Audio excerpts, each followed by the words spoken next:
Let me give you one example, if I may, which has been much on my mind recently. Russia. Okay. I've written a lot on foreign policy and international affairs, but Russia happens not to be a specialism of mine, but I'm interested in it. I have quite a lot of friends involved. And something remarkable has happened in recent years. There was a time in the last decade when it was really very hard to alert people to Vladimir Putin's nefarious activities. People didn't really care that much. They poisoned somebody on the sushi shop opposite where I was living at the time, but it was like, oh, well, that's the Russians. And so it was sort of hard to wake people up about that subject, about kleptocracy in Russia. And then we got to this weird stage where absolutely everything that happened that some people didn't like was blamed on Russia.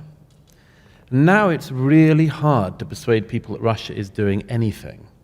They either say that it is controlling the entire world, every single plebiscite, every vote is organized by the Russians and so on, or they just believe that the FSB and its sister organizations are just sort of sitting around throwing paper darts at a wall somewhere in Moscow. And it's very, very hard to find people in between these two places who are willing to pay any attention to specific things that the Russians are doing and have been doing.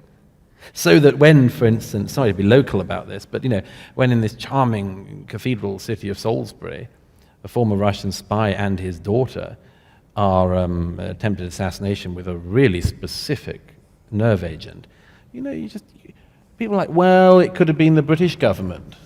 Oh yeah, the British government's very keen to poison people in cathedral cities with nerve agents. Yeah, they're always doing that. But if they wanted to blame it on the Russians, that'd be the perfect way to do it. Yeah, exactly. It's a sort of, it looks like a false flag, And I didn't, as I say, and I'm not a Russia expert, so I don't have time to look at every single issue of it. I'm just aware that we're losing the reasonable place in which a reasonable discussion would be had, and that's just on one issue.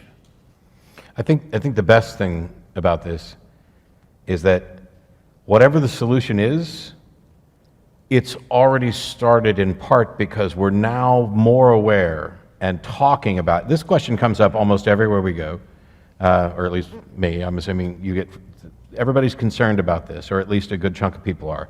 And as that concern increases, you'll get people who start to recognize, hey, yeah, the algorithms on Facebook are feeding me all the shit that I want. Right.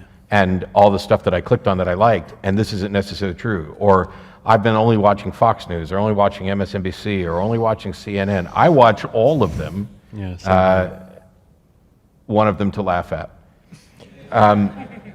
and be terrified by, because I like horror movies.